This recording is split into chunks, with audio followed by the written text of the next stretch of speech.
Welcome to Trial by Wine. We take a closer look at crimes that highlight how fascinating humans can be.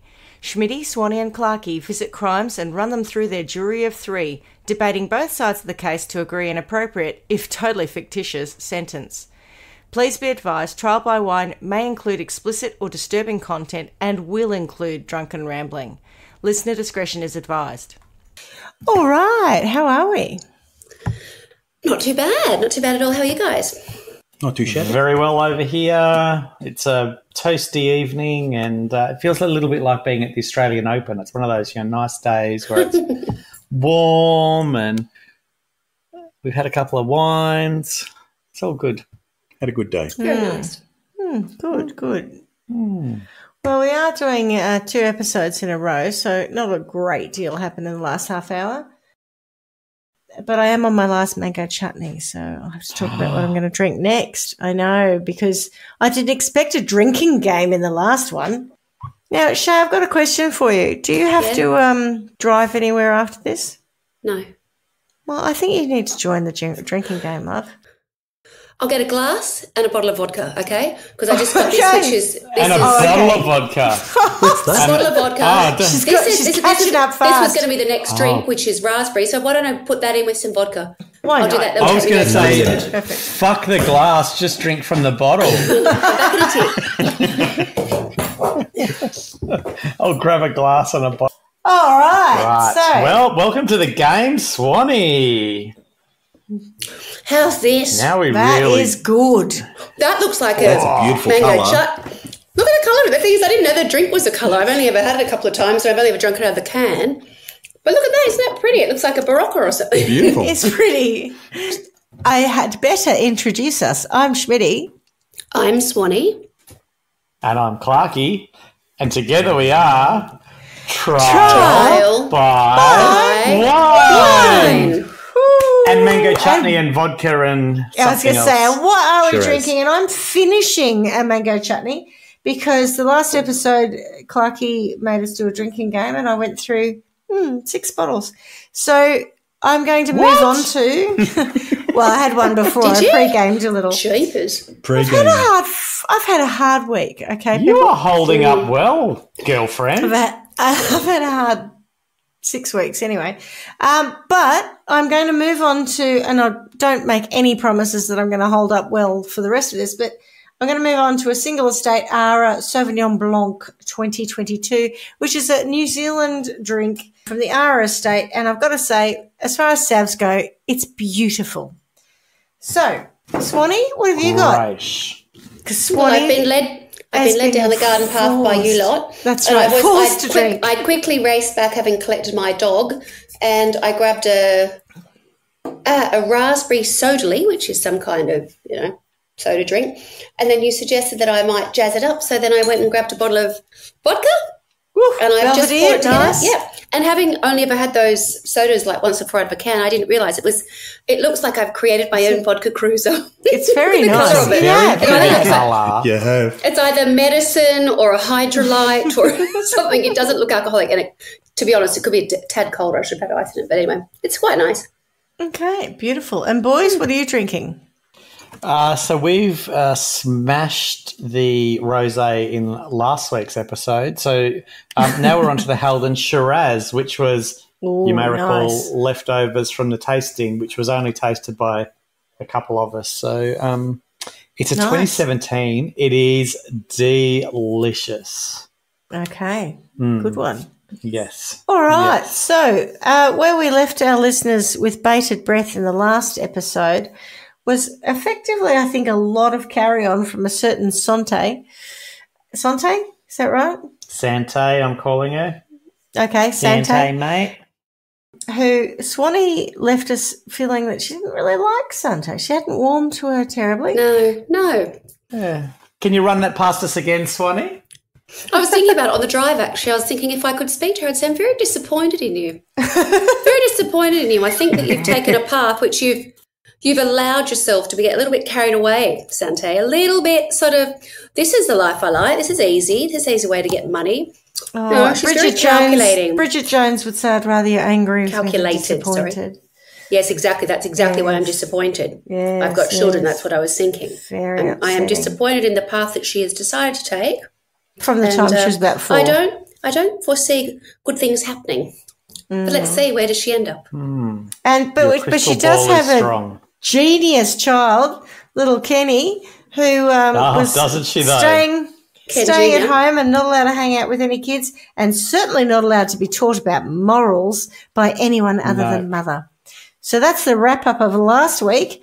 And, Clarky, I think you're going to give us a bit more intel. Now, just before you move on, we've done the drinking game, which was all around the gateway crimes. The boom gate has lifted. We're beyond gateway now. And now we're in LAX drinking game? That was the one we started with. So we didn't get that in episode 1. So that one is carried over to episode 2. Oh, so first in with the buzzer, when I mentioned Los Angeles Airport. Doesn't have to drink, but the other one does. Okay. But also, I think given that we're in drinking game territory now because Swanee's got herself a bevy. This is going to get messy. Yeah. I'm going to give you 2 options for the game for this episode. The first one is drinking every time Sante commits a gateway crime, which we discussed in the last episode. I don't know if my liver will cope with it, with the way this woman goes, but okay. Yeah. Well, the second is every time Sante commits a crime that is worse than a gateway crime. You 2 choose. So what's the working definition? It's either a gateway crime, which is like fraud, nonsense. Stabbing a pet, hanging a pet. Burning the testicles of a pet. Burning the testicles, stabbing them with a hairpin or a hat pin. Burning the sister's fingernails or fingers. Forgery. Stealing a car. Yes. Taking it for a test drive for 10 years. What else? Oh, burning houses down. Or murder, rape. They're not gateway. No, that's the other option. I reckon gateway. Arson's serious, I think. Yeah. So do you want gateway crimes or non-gateway crimes? I think arson's quite serious.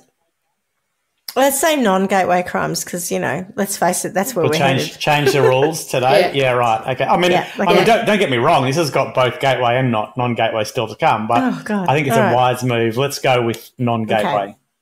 Okay. Los Angeles Airport and non-gateway crimes. Ding! Oh, fuck. You are competitive. You're fucking Smitty. She's got your number. I'm trigger happy. Okay. She's literally programmed her mind to not listen to any words other than Los Angeles Airport. She has, clearly. That is totally so what? And then I heard ding. I'm like, what? Oh, shit. Oh, no. I was even shocked. Right. Oh, look, she's got an unfair advantage. I was drinking in the last episode. But anyway, move on. Yeah, only 6 bottles. So, yes, as you said, last week we discussed the upbringing of Sante, her incredible list of crimes, many of which she was never punished for, which weirdly, well, maybe not weirdly, but empowered her to go on and give her the confidence to go and commit more crimes. We discussed her love for money and the lengths she'd go to get her hands on it. We discussed how she was a chronic Winona Ryder-esque shoplifter and also an arsonist, and how she'd made a habit of marrying for money. We also discussed the mysterious disappearance of Irene Silverman, whose possessions turned up in a car owned by the Kimeses. Before we get on to the story, let me recap my sources. So we listened to 2 podcasts, Serial Killers, which was the factual, very informative version of the story, and Mummy Darkest, which was a more comedic version. And we looked at some web pages, so Wikipedia, Oxygen.com, Murderpedia, and VanityFair.com. So the Kimeses had numerous homes in different states in America, and they had numerous house staff to assist them with day-to-day living. Whilst hired help in the home is not uncommon, Sante had her own way of doing things, as we learnt in the first episode. She didn't want nor need to be spending her beloved money on hired help, so she went about taking things into her own hands. Over a period of several years, she imprisoned several teenage Mexican girls illegally in the US. Oh, my God. in some cases, going down to Mexico and bringing them over the border herself.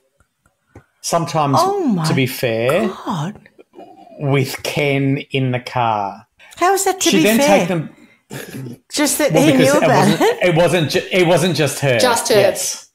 Oh my Yeah, God. yeah. Pair of them. Okay. To be fair, all right. I mean, to be fair, it wasn't just Sante.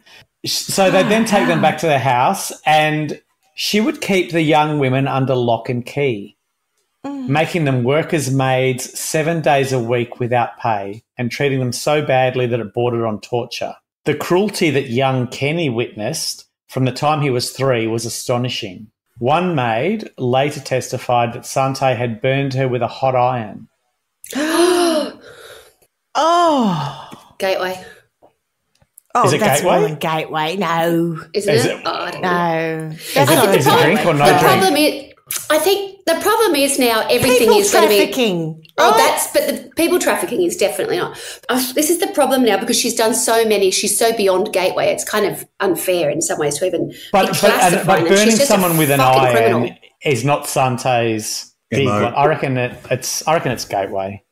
Also, I'll have a sip just in case. Another maid said that Sante had thrown her in a scalding shower. Witnesses, mainly Kenny's tutors, said Sante had made one young woman get down on her knees and beg God's forgiveness, and then locked her in a room for several days. Witnesses also claimed she forced another young woman onto her hands and knees in a small closet and locked her there. In another instance, when that young woman passed out after an assault, Sante allegedly kicked her. I mean, all gateway, aren't they? Oh, the locking people in a room is probably beyond gateway, do you reckon? Yeah, it's a bit solitary Yeah. confinement, isn't it? Anyway, let's have a sip. It's kidnap. Jesus. Okay. In August, police got wind of what was going on and swooped down on a residence Sante and Ken owned in La Jolla, California, and charged them both with conspiracy to violate slavery laws. Whoa. Non-gateway. Non-gateway. Good God. Is that because you got a drink again, or is that because of the crime? She needed a drink. Good God. Thirsty. Oh, okay. Right. So it was not clear to the prosecutors, and this is why I said it before, whether Kenneth Kimes had been dragged into the sadistic scheme by Sante or whether he had participated willingly, although I think we all know. This is interesting because if this is a man who, according to his first wife, was really controlling and, you know, wouldn't let her do anything, and yet he's like, oh, I'm innocent. She's dragged me into everything, this Sante lady. So, Come on, so Ken. I'm not sure if I've got it captured later or not. I know. So anyway, by this stage, Ken was an alcoholic, so he was just a bit of a mess and would drink all the time. So I don't think he was coping at all well. He was probably sat at home going, Because- gateway. Yeah, exactly. Non-gateway. Yeah. Oh, Jesus. Sante. Monday, Wednesday, Gateway. Friday we do gateway. Tuesday, Thursday we do non-gateway. And every day okay. I'm just smashed. Oh, good one, Swanee. Ken and Sante claimed their home was in Las Vegas and it was there that the long trial took place. Sante was held without bail because of her leaving the mink coat trial. So they didn't want her to run away again. So that Slight kind of risk, caught yeah. up with I'm her. out. But before the trial, she conned her captors into moving her to a hospital because of medical complaints and then escaped by crawling out a bathroom window. Wow. She's a piece of work, isn't she? She's just fearless. Oh, it goes on and on. She is fearless. You're absolutely right. It's like she just Fuck doesn't you, I'm have outta here. any sense of No. consequence of anything. Consequence, yes, And that's this right. and this is one of the themes that came through in a number of the articles and podcasts where because she just kept getting away with things, she just got to a point where she was like, it Whatever. doesn't matter, I'll just go and do this or I'll Yeah. make It's it worked work. for this thus far. You know, Yeah, she's had a right, couple yeah. of, you know, where she's what's it called, scrubbed out a few times, but for the most part, it's, you know, she's been rewarded for her, you know, behaviour. I read at one point she got done, I think it was she that got done for shoplifting. It might have been her son. And then when they were waiting for the police to turn up, she beat her son so badly. And when the police turned up, she said that the shop attendant had done it. Oh, my God. So that they both got off. Like, she's just fucking... Always thinking. Oh, relentless. She must have I'm sure you'll get to it, like a diagnosed, it's not being a narcissist, it's beyond that, but then she'll have some kind of, she's just a fucking nut job, a crazy. I think she's... And not a good person. She's very naughty. She's straight out of the school of Donald Trump, except she's a little bit pre him. She just thinks she can get away with anything. Well, she kind of has. That's the thing, right? Yeah, It's worth, absolutely. for her, like it's sort of worth giving everything, risking things again, because A, she doesn't really get caught. B, she's sort of she's just shameless. Do you know what I mean? There's just there are no limits, well, that I'm aware of thus far. No. So after crawling out the bathroom window, she was caught 3 days later at a Las Vegas bar called the Elbow Room. The bartender, whom she thought was a friend, turned her in. Good. So Ken Kimes cut a deal with the FBI before trial, claiming that he was aware of what Sante was doing but not complicit in it. And I tend to agree with that. I think that what I understand, Ken was, hardworking, frugal, knew how to make money, wasn't necessarily anywhere near the way Sante was, who, she was money grabbing. She was... Unless he was down at the Mexican border, though. Well, but in the car, right? So he probably grabbed a bottle of tequila for the drive. And so he knew what was going on, but I don't think he was masterminding it. I don't think he was locking the doors. I don't think he was, burning people with irons. I think all of that was her. I think he lived in the house with her and he was aware of it but wasn't doing any of it. Anyway, so he got a 3-year suspended sentence and a $70,000 fine and agreed to enter rehab to get his alcoholism treated. Sante, for the first time in her life, did some serious prison time. She was given 5 years. I'm pleased to hear that. Yeah, I know, right? Finally. Yes. So did she for become slavery, top dog, immediately? But she's at the JC. I reckon she would have been B for sure. Yeah. Well, with the whole iron thing before, Sure. Yeah. I was just thinking about, when B. Smith put the press down on people. I was like, she's definitely got a bit of that. Exactly. Oh, don't So- brings back childhood nightmares. The bit I didn't tell you, and I'm not sure if I've got it coming up later or not, but I think I'm a bit it's of a kind Lizzie, of reminded though. me of that now. Yeah, you're a bit. So Remember Lizzie? she used to dress What's her herself last up name? as Lizzie Elizabeth what? Taylor. Lizzie Birdsworth. Lizzie Birdsworth, that's right. Oh, B, Yeah, cut it yeah. out, love. Oh, no, B, cut it out. We love our prisoner / You're Wentworth. very good at that, too. My brother's obsessed with it, I too. love That's Doreen. Oh, wasn't she a sweetie? She was. Dor. It's probably a gay thing. Yeah, maybe it is. Yeah. Anyway, so the bit I didn't tell you is she used to dress up like Elizabeth Taylor so that she looked rich and fancy, to the point where people would see her out for dinner and ask her for autographs, and she would sit there with a line of people pretending to do Elizabeth Taylor autographs. Is she a pathological liar, Yes. among she's other a- things? I Piece mean, of work. we'll probably see her next Tuesday. I'll give her that. That's my diagnosis of her. So for slavery and torture and all of that, she was given 5 years in a federal correctional facility in Kentucky. Only 5 years. Oh, my God. Right? Did she have to serve the 5 years, or was it one of those, that was what she was served, like 6 months or something? Oh, I mean, we'll get to that. They left the bathroom window I open think for we me. all can agree at this point that she didn't get 5 years. So Kenny Kimes, younger Kenny, I'm sure he's lesbian. would tell his friends that the happiest time of his life was the 3 years that his mother spent in prison, not 5. Oh, that's sad. Oh, right. Well, there's the answer. During this time, his father not only encouraged him to have friends, but sent him to school for the first time in his life. In an effort to spend more time with his son, Kenneth cut back at his business ventures, selling some of his motels. He built a pool for Kenny in their backyard. All the neighbourhood kids loved Big Ken, said one mother. He was a nice man, a bit of a lush. Ken. Big Ken. I'm hearing you now. He did Big everything Ken, for little his Ken. boy. I think what we were just talking about before with Sante and Kenny, Sante and Ken, Kenny's a very different man without Sante around. Okay. Yeah. Yeah, okay. When Sante was in prison, Kenny was a nice, normal kid, this woman said. There was nothing aggressive about him. He was not a fighter. He'd walk away if you yelled at him. He wasn't tough. There wasn't a mean bone in his body. According to a neighbour, Kenny did not want his mother to come home. However, Sante, being Sante, managed to sweet-talk everyone in prison, and she was released 2 years early. She joked upon getting out that she had spent 3 years staying at Club Fed because she was in a federal prison. She's just Queen bee. gross. Go out, B. Oh, no, B.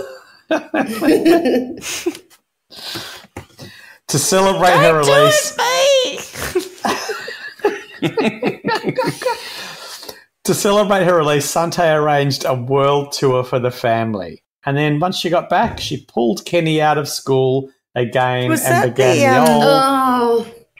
Sorry, was It that wasn't the bicentennial Bicentennial world World Tour. tour. The long-anticipated bicentennial world tour. Yeah. So she then pulled Kenny out of school and began the old pattern of moving him from one place to another. He wrote his friends desperate letters. In one, he sent money and asked them to hire someone to kill Sante. He disliked his mother so much, says a friend. In early 1990, the Kimeses hired lawyer Doug Crawford to fight off a $35 million civil suit that had been filed by their Mexican maids. Oh, that's significant. Yeah, huge, right? The Kimeses also insisted that Crawford get help from their acquaintance Elmer Holmgren to assist with the workload. They managed to settle the lawsuit, but for an undisclosed amount. In October 1990, Crawford's Las Vegas office was firebombed. And although FBI investigators never found evidence linking Sante What a Kimes with the crime, coinky-dink. Crawford is convinced she is responsible. I mean, at this point, too. anywhere that fire is mentioned, Sante is there. Swanee, are you sculling because that's a non-gateway It's crime? a shocking. No, it wasn't. I was just having a sip anyway. Then, in September 1990, the Kimes' Honolulu home, guess what? Surprisingly burnt down. Correct! Is anybody keeping tabs on these guys? Anybody? Clearly not. This I is mean, insane. I'm not. I can't Clearly even get, not. pet insurance because, the dog had a couple of extra injections and stuff last year. And they're like, oh, what's going on over there? It's like, gosh, you just got to burn your house down. How many times are we up to now? Like, how many things have been involved with? 6, I reckon, at this point? More? Yeah, but this is a period Oh, of I time reckon way without more, yeah. interconnected computer systems and stuff. Like, Yeah. when you talk about your pet insurance, they're all underwritten by the same insurer half the time, right? It's Yes. not that many people who underwrite. Obviously, in this situation, she's a clever lady. Honolulu, a bit different to mainland. Yes. She knows fraud. She knows her She's business. shopping around. She certainly does. She's very good. And she's very good at firebombing and setting fire to shit. Loves a good barbecue. Holmgren, who was the one who helped them with the settling of the lawsuit for the undisclosed amount. Elmer Fudd. So he was the one who arranged for the couple to be paid out for the 1978 fire at the house. So this is 12 years later. Yeah. Reportedly got drunk and told a friend at Sante had hired him to set the second fire. Can't get Now, good listen help to these this. days. I know. I want a just job black. at this next bureau. So agents for the Bureau of Alcohol, Tobacco and Firearms found out. Could you imagine working at the Bureau of Alcohol, Tobacco and Firearms? You'd just be smoking durries and drinking and shooting shit. guns. It's the opposite. It's the How do you control know of that? those things. It doesn't say that. I've watched enough TV. It'd be like Foxtel days, but with firearms. Oh, it's really probably more about tax, honestly. It's about making sure people are paying tax on durries. It's like, like Make it boring. I know, but in Victoria at the moment. Well, Shay, are you aware of all of the small convenience stores that are being firebombed across Melbourne currently? No. The cigarette wars. Me neither. Oh. Yeah. Wow. Are you serious? Yeah, because I'm dead Durry serious. beef. Yeah. Wow. Yeah, durry beef. So various gangs are bringing in illegal cigarettes. Ciggies, yeah. And then, if you've got one who's got, Is that the a chop bit of a hold. Does that mean they can sell them at a price that's more Affordable. competitive? Yes. Okay, yeah. Yes. Anyway, agents for the Bureau of Alcohol, Tobacco and Firearms, which apparently is very boring, found out about this, and Holmgren became an informant against the Kymses. In February 1991, not even 6 months later, Elma went to Costa Rica with Sante and Kenneth. I never came back. And never came back. Oh, my God. Yep. And not because he met a nice Costa Rican lady and settled down. No, completely not that. Sante later said that he'd turned out to be a crook and he'd run off.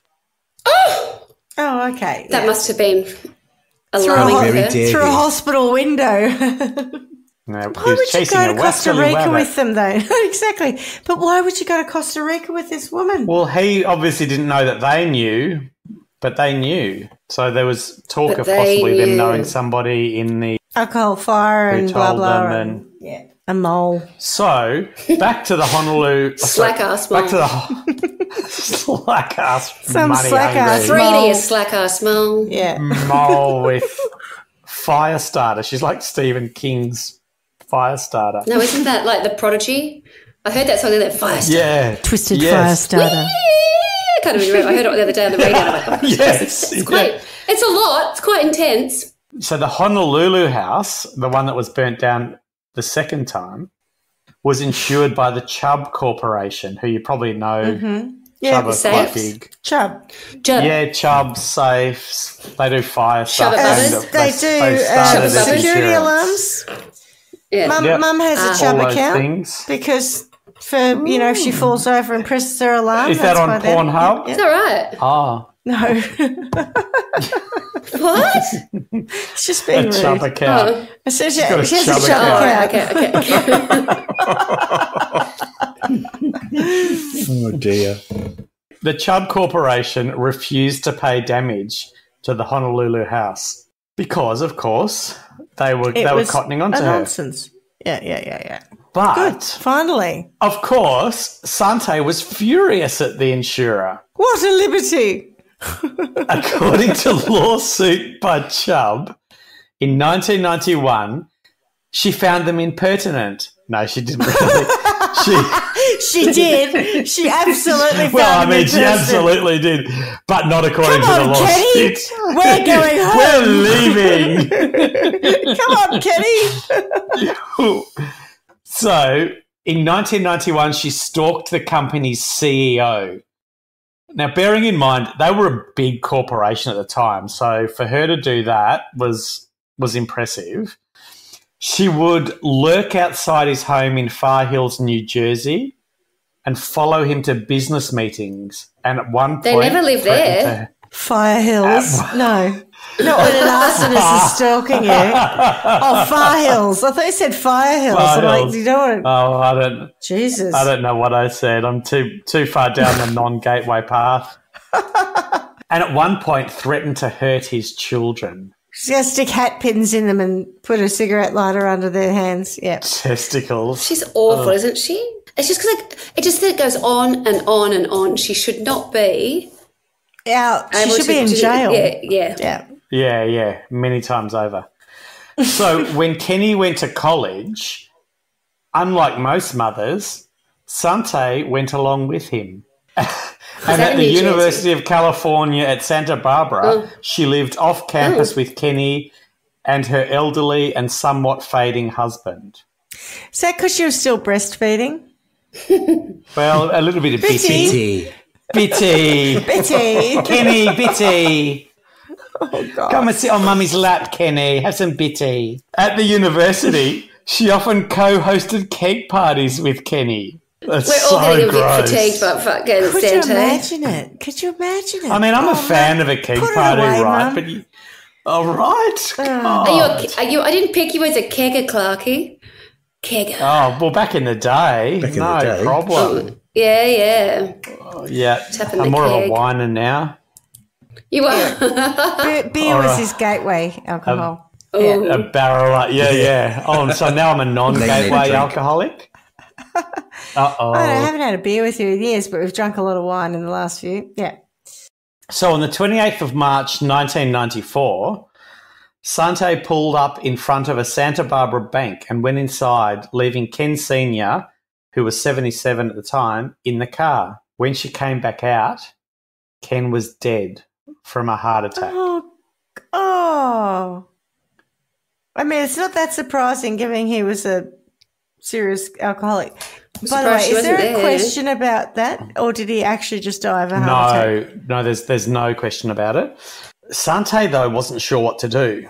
So her first strategy was silence. So she didn't tell Kenny because he kept was away driving. on a spring break She did a vacation in little weekend at Hawaii Bernie's. anyway. Yeah. Well, Weekend I mean- at Kenny's.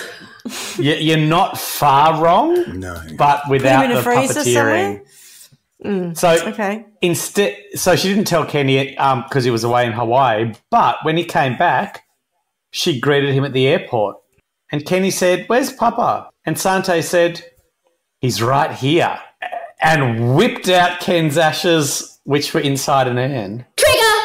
Oh, God. Ding. Surely, I know it's not It's actually at airport, right? I know it's a gateway. At the airport. Fine, I'll drink. At LAX, right? Nope. It wasn't LAX. Who It was in cares? San Diego. I'm drinking it Well, anyway. well, no, I haven't said that. No, Remember, but I've got I a- had a I've drink got a- because I was horrified at this woman's behaviour. Imagine telling your child, I'm with you on that. greeting them from a holiday, your father's dead, he used his ashes. Oh, my God. Also, Swanee, you've got some skills because you have somewhat managed to sound as engaged in this story as Schmitty, but the minute there was mention of an airport, bang! It's just, had a lot it's less just alcohol ticking than I away in the back of your mind. I'd forgotten. I was like, what are you even talking about? I heard the ding go off. I'm thinking, what's he digging for? Trigger? I know, Trigger, what? what? You didn't actually say LAX, so I did wait for a minute. Then I thought, Trigger. I think those pair have forgotten what even the thing was, so I had to get in there just in case. I was trying to work preemptive out whether ding. you'd said trigger Well or done. tigger. I said trigger, so I did say trigger. Then I was like, oh, actually, I have to say ding or something. I don't know. What just happened? Ding, ding, ding. Oh, shit, I've got a drink. That's all Oh, no, you mind. say whatever you think. I could be wrong. It could be a different airport. I don't know. It was, but it doesn't matter. Well, We're she was at drunk. Santa Barbara. I don't know. But is there an airport that you're flying to there? She was in San Diego. I don't know. Wasn't she? I don't know. Okay. Stop it. I didn't say Los Angeles You're the Airport yet. geography lady anyway. You're Sorry, the geography I was, Does that I mean was it could very happen again? Pacific. Yes. What do you mean? Pacific. Of Well. course it's going to happen again. Yeah, I was very Pacific. Okay. Los Angeles Airport is what we're looking for, right? Ding. Oh, fuck. Okay. He said, Okay, I'm going to have a drink. I'm thirsty. So, I'm so understandably, hungover tomorrow. Kenny was horrified, particularly when Sante produced 2 airline tickets. She forced him to get right back on a plane where they returned to Hawaii. There, they disposed of her husband's ashes by scattering on a beach near Honolulu. Okay.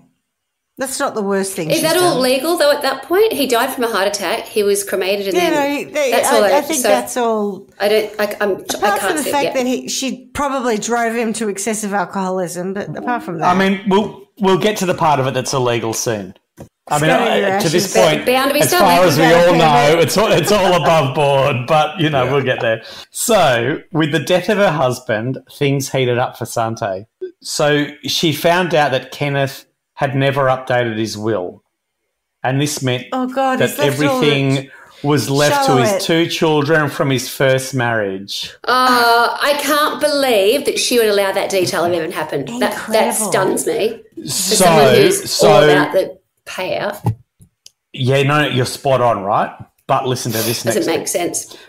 So this meant that Sante and Kenny wouldn't get a cent. Sure, she could produce a marriage certificate in an attempt to challenge the will. However, authorities now believe that this certificate was forged, which may explain why she didn't go down this path. She wasn't even married to him. Never. So there were literally in some of the podcasts and the things I read, she would start calling him her husband In front of people. not long after they met. It was, she was just so much about this is what we are. Naming Kenny, was another step in that direction. It was a constant But build. There's no question, is there, that Kenny is Kenneth's son? No, 100%. Their father and There's no question son. of that, but yeah, okay. Correct. But the marriage was never legitimate. Okay. Correct. And then there were also bits about her trying to put pressure on Swanee, Ken I can't believe that she didn't make that happen. No. Yeah. That doesn't add up to me. That What bit. year is She's- this? So there were 90? there was no. So let me tell you. So this is 94. But no. So there was talk about her throughout the whole relationship of her trying to put pressure on him to change his will, and there were also variances on events, but basically him saying, "I'm never leaving my money to you and to Kenny." So. Oh, wow. Potentially she knew this all along, and the relationship was such that, he was Asshole constantly move, bailing her out for shoplifting and committing crimes. Yeah, but it wasn't. And so he was just... I'm extremely comfortable with him giving her nothing. But he had another son. I do think poor Kenny is a bit of a... Well, you've painted Kenny as a victim so far. Yeah, no, and so that was open for discussion too in one of the podcasts at least. And I think where they got to was that if he left money to Kenny, she would get it. Take it anyway. Yep. So there was no point leaving Kenny money. How old's Kenny at this age? What's college age, Swanee? He was 19 maybe. 19 over there. Oh, probably so not. he's 19, not I reckon. 21, depending on the state. He's probably not an adult. It's not even. It's not even about the law, right? She owns Kenny, so she, he does what she says. Yeah. Okay, leaving money to him would end up in her hands. So yeah, but that whole It's thing of tantamount to giving she, it to her. Yeah. Okay. yeah, and so she's now in a place where she's got arguably nothing. So I mean that would make most people panic. Sante, on the other hand, That's great. decides that what she needs to do is set Double about down. trying to grab as much of his $12 million fortune as she could. So she never told anyone about her husband's death. When his children or old friends telephoned, she'd make up a story. Oh, he's gone off to Easily. Japan to build a motel. That was one of her favourites. He's in the bath. Okay.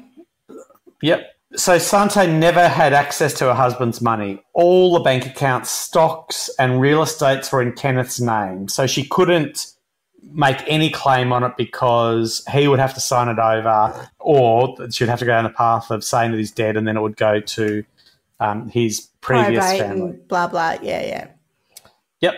So faced with the prospect of losing his fortune, Sante began to steal it.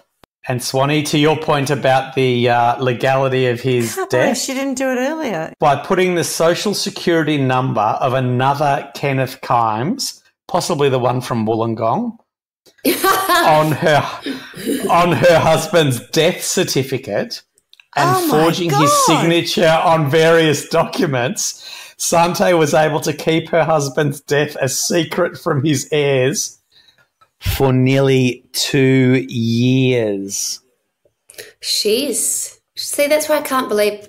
During that time, she gutted his estate. But she also robbed his children of, mourning an appropriate process. That's awful. She doesn't care about that. Horrendous. No, I know, Non-gateway? but I'm just saying adding to non-gateway, but no, that's gateway. But I'm just adding to all the reasons that Swanee's going to string her up or something horrible, or send her to her room and shut the door. Send her properly. to a room. Shut the fucking door. I just want to challenge the non-gateway bit. Listeners Putting will the not social understand security that reference. number. Oh, that's fraud. That's fraud. That's more fraud. It's gateway. Yeah, okay, Non-gateway. all right. Drink. Right. Yeah. Exactly what she did with Ken's fortune is still unknown. She told a family friend that she had lost about $3 million in a deal in Hong Kong.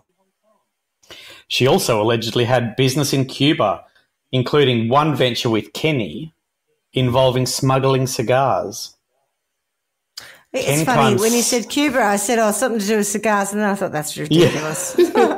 Yeah, I reckon No. smuggling cigars obvious. is gateway, isn't it? So Ken Kimes Sr. also had several secret bank accounts in the Caribbean, like the Bahamas and the Grand Cayman. Sante Sorry, who began had that? forging checks. The dad. The dad. Ken Dad, Ken yeah. did. Big Ken, I think we Yeah. know him as Big now. Ken, Big Ken. Big Ken. Big- That's what Big the neighbourhood Ken, guys call it. Big Big Ken. Big Ken. Big Ken. So Sante began forging checks to get the money out. Authorities there believe that a Bahamian banker, Syed Bil Ahmed, discovered the scheme in 1998. Finding this out, he scheduled a dinner meeting with Sante at a Cable Beach hotel Said, give me a cut, bitch. Yeah. and was never seen again. Oh, my God. No way. Non-gateway. Can't be right. Ba, ba, ba. He said, give me a cut, bitch. And she said, I'll give you a cut, and slashed his throat. Where did you find this Story story? that keeps on giving. It just keeps giving. It's like the I Christmas. This is like the Christmas of like stories. I literally Googled Los Angeles Airport. Aha! But not Trigger. Got not it. Trigger. Trigger. Look at Schmitty. You're so behind, Schmitty. Schmitty's just drinking anyway.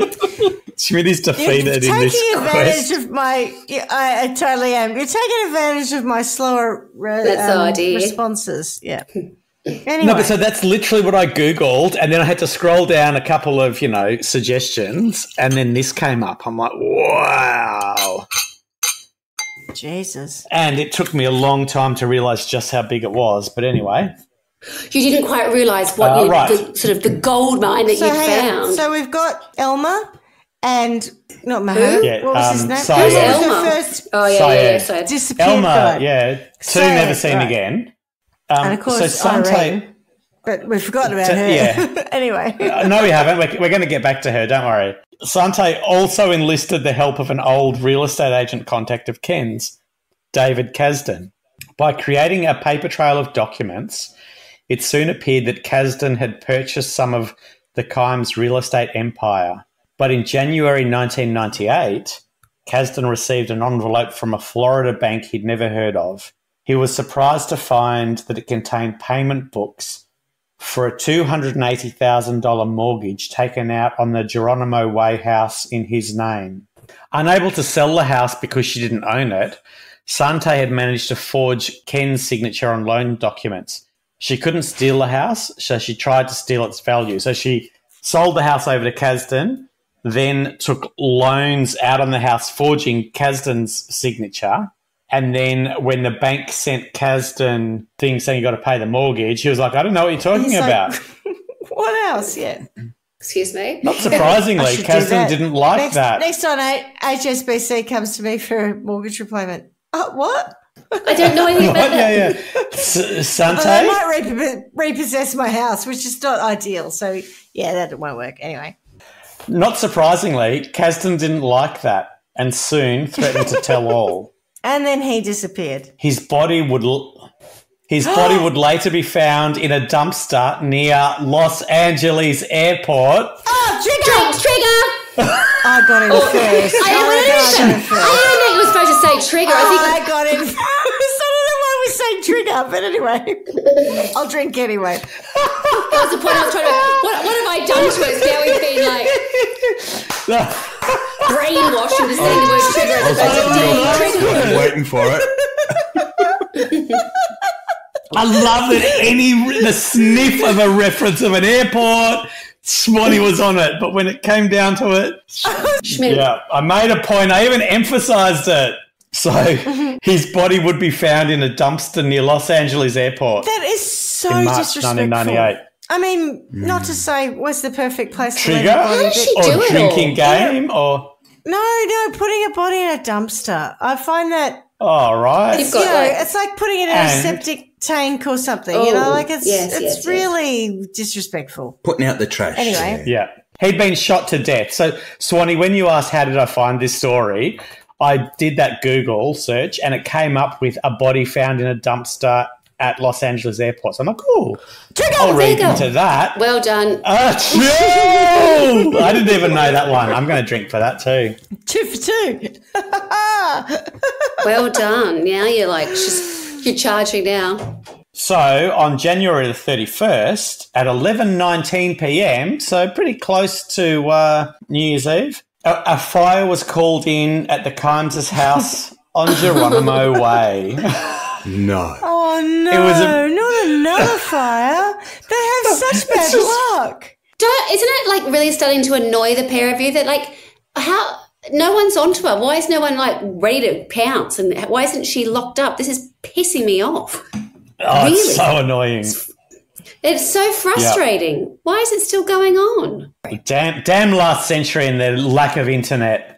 Well, there's It's not that there's long also ago, who's God. reported these people missing. Yes, there's so How many can people it involved. To them, like Do I- who's No, No, investigating? but so you can suspect of what's happened, but to find Yeah, you've proof gotta have of evidence, it is yeah. massively hard. Yeah, she's yeah. very good at what she's doing. Yeah, Oh, right. She's, Quite busy. She's incredible. It was a big fire that would burn the house down. Within days, the arson unit learned that the deed to the house had recently been transferred from Kasdan to a Robert McCarran, and Bob. Robert that a hefty McCarran. fire insurance policy had been taken out in McCarran's name, except that McCarran, it emerged, was a man whom Sante and Kenny Kimes had picked up in a homeless shelter. Several weeks after the fire, That is outrageous. They just found someone off the non-gateway, Non-gateway. non-gateway. Non-gateway. The world needs to know more about this one. She's just vile. I just can't believe I'd never heard of it, and it's Neither in can my I. She's lifetime. disgusting. Ugh. So several weeks after the fire, McCarran, claiming to have escaped from them, he told the LAPD that the Kimeses had held him prisoner, beaten him, and coached him to pose as the homeowner. McCarran told the LAPD that the Kimeses had set the fire. The Kimeses left Los Angeles about 2 weeks after Kasdan's murder. How did they get out? Did they Following fly a- to the airport? What airport? Did they fly out of the Which airport one? or did they drive out? Go on, say it. I'm not Which saying airport? nothing. You're telling the story. I thought Swanee was trying to make me say it. She was. I can't make you say it if you don't want to say it. I can't make you do anything you don't want to do. Because you're not Sante. Los Angeles Airport. Ding trigger. Ding it.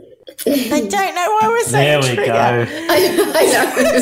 I don't care. It's Trigger. just funny. I don't mind.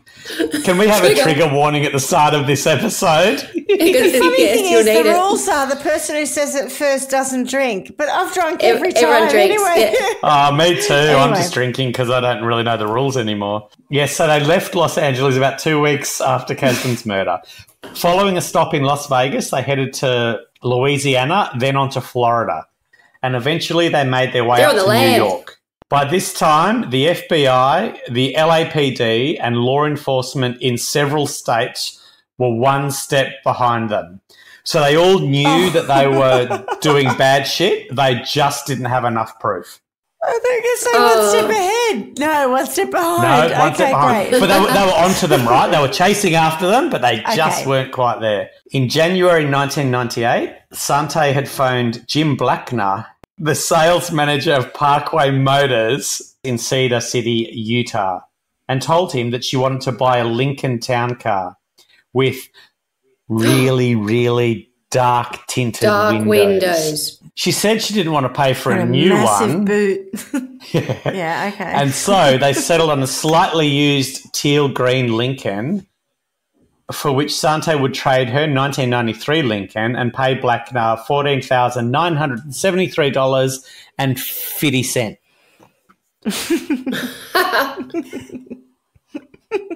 Blackner, who had sold cars to Kenneth Kimes for years, said he didn't think twice about the transaction. However, after the car was delivered, the check bounced. Sante was very apologetic, saying that she had paid with the wrong check and would rectify the situation. About 3 weeks later, Blackner says Sante still hadn't paid him. But she did call and ask for another car, claiming the trunk of the green Lincoln leaked. How would you know if the trunk leaked? I'm assuming it wasn't from leakage from the body. I'm assuming it was from rain, but, you know. Oh, okay. At Oh, this okay. point, I misunderstood. At this point, it could be either. Well, no, I could be either, right? So Blackman was obviously upset and called his friend Lynn Davis, who was a then detective with the Cedar Police. Sorry, why was he upset? Oh, because she hadn't paid for it and she asked for another one. Well, she hadn't paid for it yeah. and she wanted another one. Yeah. So she's now just taking the piss, right? On June the 13th and 14th, 1998, according to law enforcement officials, Kenny Sante and Jose Alvarez, a young man Kenny had hired, drove from Florida to New York in the green Lincoln town car. No? Nope. No, that was a different name, wasn't it? But it also sounded Hispanic. They are believed to have heard about Silverman. He might have been the younger visitor of the tenant. Of the tenant. Yeah. Oh, yeah. Remember the tenant had a younger can we visitor remember and what the an older tenant's name was? visitor? That I was was only very about confused about the many whole hours ago. tenancy business, but Manny Yeah. It was a Guerra or warlike something. word. Yeah, Manny Guerra, you're Guerra. right. I did remember looking it up at the time, yeah. They believed to have heard about Silverman during the time they were living near Palm Beach. Sante, posing as Eva Guerrero, had called Silverman's home in the weeks before they left Florida, seeking to rent an apartment for her boss, Manny Guerin. So she's Eva Guerrero, he's Manny Guerin. In May, Sante, using another alias, also called a title company to inquire about the terms of the deed to 20 East 65th Street. Upper East Side. Upper East Manhattan East or Side something. fun Upper times. East Side Manhattan. Pause. Yeah. Come on. She phoned again shortly before they left Florida to confirm that there had been no change in ownership. On June the 17th, 4 days after Kenny moved into Silverman's home. It was Kenny. 'cause Kenny was Kenny's Manny Duke, Guerin. yeah. So 4 days after Kenny moved into Silverman's house, Sante phoned a title company to get a copy of the deed, for which she paid cash on June 24. At that time, she also wrote to the Lawyers Title Insurance Corporation requesting the forms necessary for a property transfer.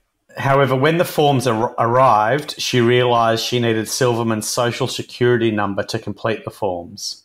Around the middle of June, Sante had phoned Silverman telling her she won a trip to Las Vegas, but would have to give her social security number to get And her she prize. fell for that? You're a Irene. really rich woman. You don't Come on, need a Irene. trip to Las Vegas. Vegas, Come on, I know. Irene. Come on, Irene. Oh, I swear. At this Come on, moment, Irene, not you don't Eileen. need Vegas. Oh, come on. Anyway, what'd she do? Silverman, not yeah. being an idiot and having Going no to interest Vegas. in a trip to Las Vegas, refused to divulge it. Yes. Well done. Good job. She's a classy chick. Sante had then phoned Silverman's accountant, claiming she was considering a long-term lease at Silverman's but needed her social security number to do a background check. She's like a little rat. Horrible. Cockroach. Silverman's She's a cockroach. accountant Said piss off. also Piss said off, lady. piss off in Schmitty's Piss voice. off, lady. Said pet. I said love. I Piss said off, you piss mole. off. Yeah, good. Listen to This reason. is a scam. In the 4 days leading up to Irene Silverman's disappearance, Sante and Kenny Kimes desperately tried to find a notary public who would sign a deed of transfer for them. Kenny met one late at a Hotel Plaza Athene on East 64th Street and took him back to the house. But he refused to notarise the documents because they had not been signed in his presence.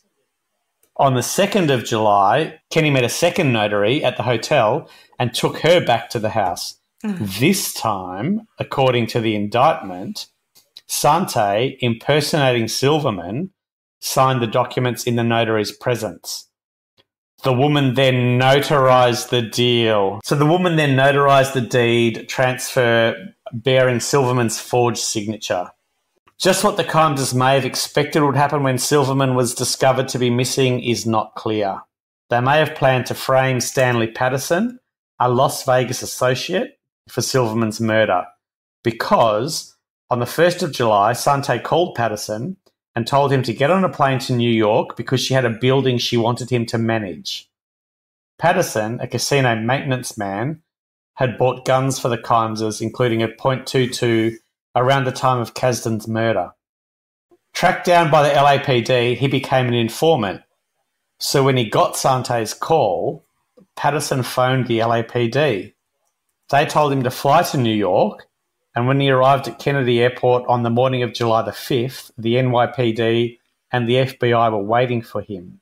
So remember that Irene had a party on the 4th of July and went missing on the 5th of July. He flies to New York on the 5th of July, and the FBI are waiting for him. They told him that they wanted to question Sante about David Kasdan's murder and the stolen Lincoln and a few other crimes, and that if he cooperated, they wouldn't prosecute him for selling guns illegally. He agreed. So when Sante and Kenny met Patterson at the New York Hilton, just after they returned from disposing of Irene That's where they got arrested out the front of the body, Hilton. federal agents surrounded them. So they've come back from disposing of a body to meet someone at a hotel and been arrested. From their point of view, it was all over. Kenny was so frightened that he wet his trousers. Oh, God. Sante, on the other hand, was brazen to the end and loudly protesting her innocence. They They didn't no know idea anything about about that's Silverman right. at this The worst. point. It's so- No it's just idea. happenstance and No coincidence that they idea. got arrested at that point. Nothing to do with the fact that we just got rid of a body. Inside the stolen Lincoln was a treasure trove of incriminating evidence. Irene's passport and keys to the mansion were in the back seat, as was a fully loaded Glock Isn't that .9mm pistol and a .22 Beretta. There were real estate transfer papers and a notebook that showed Sante practicing Irene Silverman's signature over and disturbing. over again. That is awful. There was an empty stun gun box, blank social security cards, handcuffs, extra license plates, syringes, and walkie-talkies. Oh, The car's contents seem to have been acquired from a Was supermarket she for upset criminals. by it? The walkie-talkies or the syringes? Swanee goes, ooh. I'm like, walkie-talkies or syringes? the syringes. I know, I figured. Ooh, Bear- walkie-talkies. Bear in mind the used rolls of duct tape are in Kenny's flat. Sante and Kenny were tried in the spring of 2000. After several months of testimony, the jury declared Sante guilty of 58 different crimes. I don't know how they got that number. And 60 for Kenny. Sante was sentenced to 120 years and Kenny to 125. At their sentencing, Sante was asked if she had anything to say, and with that, she jumped to her feet where she ranted about her life and the unfairness of her trial for more than an hour. She would have gone on for several more, but she was stopped by the judge, Enough. who literally just went, "Shut up, Mole." Enough. I'm done, mate. A little less conversation, a little more action. A few months later, Kenny attempted to escape, by holding a court TV reporter, Maria Zone, hostage by pressing a ballpoint pen into her throat. Man. After 3 hours, he was subdued. And the following month, both Kenny and Sante Kimes were extradited to Los Angeles to stand trial for the How'd murder they of get David Casper. During that How they trial, get them there? Bus, train? Los Angeles Airport. Out the toilet window. So they had to stand trial for the murder of David Caston. During that trial in June of 2004, while he was facing the death penalty, Kenny changed his plea to guilty and betrayed his mother by implicating her in the murder. Now, I did hear somewhere that I think he did that to stop her from, was it either being extradited or be given the death penalty? I can't remember which, but so I'm surprised it wasn't to stop he did this himself. to Okay, help okay, her. you're saying, okay, fine, I'll take it. He also confessed to killing the Bahamian banker Syed Bilal Ahmed by first drugging him, then drowning him in a bathtub, and later disposing of the body in the ocean. He also confessed to killing Elma and Irene. So even though her son had ratted her out, Sante maintained her innocence and tried to play the sympathy card. Her court appearances included arrivals via wheelchair, fainting spells, a heart attack, and continuous weeping. The judge, Kathleen Kennedy Powell, didn't buy the illness routine. Well done, Kath. Particularly after Sante took to name-calling and repeatedly calling the prosecutor Mr. D.A. Death. Both Sante and Kenny each received another life sentence added on to their more than 100 years they were already serving. Pointless. Sante was serving a life sentence plus 125 years at the Bedford Hills Correctional Facility for Women in New York, where she died on May the 19th, 2014. Kenny remains incarcerated in California. Now, so I spoke to you about how she was so stoic in her professing of her innocence. She didn't back down right till the end. She was always saying she was innocent. And I also spoke about how, for me, she reminded me a little bit of Donald Trump in the way that she is evasive. So, I mean, your words. Whilst I was researching this, at one point, before I got to the Donald Trump bit, I was, and hear me out on this because you might jump at the first bit, but I thought she came across a little bit like Dolly Parton, but for completely the wrong reason. So when you hear Dolly Parton speak, she comes across as very humble, very normal, very non-assuming, despite all of this, her incredible career, her incredible generosity. She just is an amazing woman. And this woman comes across as very humble and very unassuming despite all of the horrors of her life. So, like, from a completely different point of view, you would, if you didn't know anything else, you would just think that she's a normal person, and she doesn't. Yeah, and it's incredible because when you hear all of the stuff that she's done, and despite her denials, I believe she did all of them. Here we are. It's crazy, but she's so good at it, and she's relentless with her denial. She doesn't give in. I'd be too tired. Early in the whole story, I think in part 1, you talked about how the other story of how she met Big Ken was that they met with her being the PR person. Yeah, he was looking. And she does behave like a PR person. Yeah. No disrespect for people in comms. I do. But people who are like, oh, I'm glad you asked that question. And, that whole, like, everything that you feed me, I'm going to give you another. I'm glad you asked, but I'm not going to answer it. It was planted, which there's no evidence of that. This is bullshit. She's a spin doctor. Yeah. She's extraordinary. She really is. Gotcha. So with those two stories of how they met, there's actually, you can see why he might have been looking for someone that, and she fit that bill, but she was the one that was the predator in that relationship. So she got in. She saw him in Millionaire magazine. She liked the look of his bank account. In my mind, all of that. She zoned in on him. That is insane. I am exhausted. Wow. That woman just never stopped. Oh, and son. Right. At the start, remember at the start I was saying about being busy and how we're too busy for I just can't believe shit. the calibre, how much she got away with over such a prolonged period of time. It really frustrates the hell out of me.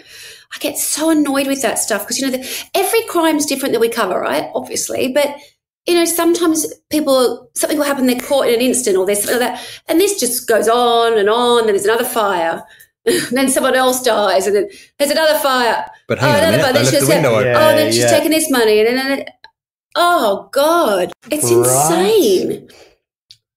Oh gosh, and it's not like it's that long ago. Fires and the shoplifting. No one was putting the dots together. Shoplifting, I'm not that bothered about, but I dabble occasionally. No, I don't do these things myself, but. It's a gateway crime. You're not that interested in it because now we're in episode 2 and we're only doing the non-gateway crimes. How the hell are we going to punish them? Well, I've got some ideas. I'm just doing a little bit of Googling about the best way to do this, but I think I'm going to put Kenny and Sante into a medieval cage where I can set some fires under them. Like the poor goats and dogs that had their testicles burned, and have some people put some needles up into them as well. I don't kill them. I just want them to be, gently tortured, and maybe sometimes we'll take them out and give them a beating like the Mexican servants and the poor homeless man. Was it McCrellan, something? Douglas McCracken. McLaren. It's got the... Wasn't McLaren Anyway, McCadden, the Scottish man who got the shit kicked out of him by them forever. And can you drag him around by the hair in the car park as well? Sure. Like the poor sure. But only on off days. Only maybe once every 3 weeks. That's their rest day. On the Sabbath. Not on the Sabbath because that's very regular. I just want that to be everything's going fine. We've had some burns. We've had some needles. We've had some... The wounds aren't healing as well. Let's just pull them round by the hair for a bit. And then eventually maybe we should put them in a house that they set on fire themselves and let them burn in the house that they set on fire. I really despise this woman. She pisses me off because she gets away with things time and time and time again. And so every time she does something small or, relatively small, then she gets more sort of bravado and then she moves on to the next thing because she just seems to be able to get away with it. So if I went back to what I thought had originally motivated her, I would say it was money. Emboldened. Correct. Would be money. So very much those early stages, it was all about, where can I benefit from, who can I benefit from, how will I do that? And then after that, every single thing that came after that was eliminating people that were in her way, okay? Or were, in the slavery situation, she wasn't trying to eliminate them so much as they were helping her situation. 100%. They're all tools and pawns. Yeah. So hear me out. I might not be able to articulate this in quite the way I want, but I want every crime that she went to commit I want her to go to commit that crime. So let's say it's a fire. But in each instance, she bumbles it, she gets caught, and then she has some kind of come up. So, for instance, she might burn her hand or she might do something. So every little thing doesn't go the way it's supposed to go. So her plan doesn't come to fruition. She's gone to light fire a house, whatever else. She gets caught, so she'll do time, and she's hurt herself in the process. So they're the fire. With the maid, something will happen where she's gone to get them. In actual fact, she gets caught doing that, and then someone else from a charity goes, oh, my God, I can't believe that. Come and work for us, and they end up being gazillionaires, or they don't need to be gazillionaires, but have beautiful, healthy lives in a free world. So whatever her objective is, it's totally reversed. And the people that have been the victims of her crime end up benefiting from her being a bumbling dickhead when she's gone to do it. And each time she goes back to prison, She serves time and then she's like, rightio, here, I know what I'm going to do this time. Then she heads out again. This time she's like, I'm going to set this person up. But again, she gets caught. That person who was going to become the victim, they benefit. And as time goes by, she is considered a laughing stock. People do know who she is. She does have a public profile. It's turned the whole thing on its head. I think that's a brilliant sentence. But when she's back in jail, can B. Smith actually put her hand under the steamer? Absolutely. Absolutely. Because again, that was something that she was going to do to someone else. Yes. Yeah, that's right. Everything all the pain that she has inflicted on somebody else needs to come back to her, but also that the other person who is going to be the victim does benefit in a really demonstrable way that makes her go, oh my God, that should have been me, right? I could have had that money. That should have gone to me. So they all... Does that mean that you think she's the main perpetrator and Kenny Jr. gets off? Oh, do you know what? I haven't really given much thought to Kenny. I've been so annoyed with her. Kenny's just... I'm definitely a product of his environment. But I know. But he's still a dick and he's still a criminal. Oh, totally. At what point did he just not grow a pair and walk away and say, Mum, you are fucked up. I'm done here. He didn't do that. And again, he could have, though, yeah. Correct. And there would have been chances for him to do that relatively early on. If because he was certainly happy to, not so much rat on her later, but we wouldn't have known how he felt terrible when this happened and how the happiest he was like, play that tiny violin for him. That's what annoys me about him. It's like, okay, if you truly felt like that, then at some point you should have been able to at least make an effort to establish your own life somewhere else and just go, okay, I'm done. I'm sure she'd probably try and kill him because that's the kind of woman she was. But I reckon his tipping point should have been the ashes in the urn in the front seat of the car. His father, picking him up at the airport. Anyway, maybe we should turn him into a clarinet to be played by Kenny G. Big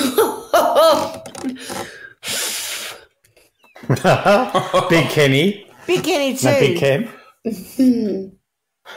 What about you, Clarky? Lou, what do you guys reckon? So this is a tough one, right? So in terms of, I'll start with Kenny because I think for me, Kenny never had another life. Like right from day dot, in her mind, she was his to do whatever she wanted with, and she would do anything she needed to make sure that that was the case. So, she controlled who he had contact with.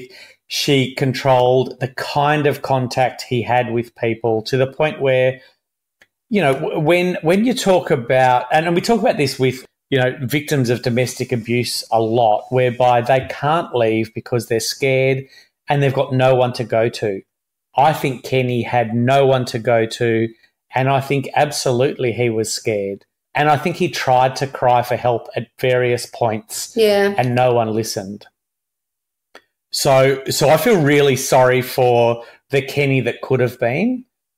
That said, when he's going around murdering people, I have no sympathy for that. And so, yes, you're a victim, but correct. The Kenny that eventuated, he's a monster, and you cannot forgive someone for killing multiple people. You can't. I think there'd be very few circumstances where I could possibly be okay with someone killing someone, but I guess what I'm trying to say is that once you get past the victim bit, when he's killing multiple people, he's a monster, and that shit is not okay. He has disregard for human life, and so he does need to be punished. He didn't grow up in a vacuum. I'm completely okay with that. He had been around normal people when he'd gone to uni, and when he'd been, his mum had been. He had been around different influences at different times. Yeah, and I'm not a fan of the. I was, on drugs and therefore I killed someone and therefore I need to be let off because of that. And I'm not a fan of I was a victim, therefore I killed 4 people or whatever it was and therefore I deserve to be let off. He doesn't. He's become a monster. He deserves punishment. I'm not okay with letting him off for doing what he did to all of those people. I mean, he got as far as I'm concerned, 120 odd years. He probably needed that, God, 10 years earlier to stop him killing all these other people. But anyway, that's the way it worked. For her, I mean, she is one of those people one of those types of people, I should say, that I can't stand. She's manipulative. Nothing sticks to her. She's evil. You know, I don't know how people get, to a point where they're so much about themselves and have so little disregard for anyone, including her own son. Especially her own son. She's just awful. Yep. Yeah, right. I guess that's right. He's just another tool to get what she needs at any given point, and he's very useful to her in that respect. Yeah, he does the dirty work. Yeah, and you know I don't like hitmen or people who. Sorry, I don't like people who use hitmen. I don't like people who get others to do the dirty work. I prefer people who do the dirty work themselves. Anyway, so I think you two have come up with some very good sentences. So I'm going to approach it from a different perspective, whilst not a competing perspective. I just think if in another and from another lens, what I would like, because she got away with everything, right? And even listening to her at the end, after everything she's done and her complete ability to just continually deny stuff, what I want is every time – so go back in the timey-wimey machine to when she first shoplifted.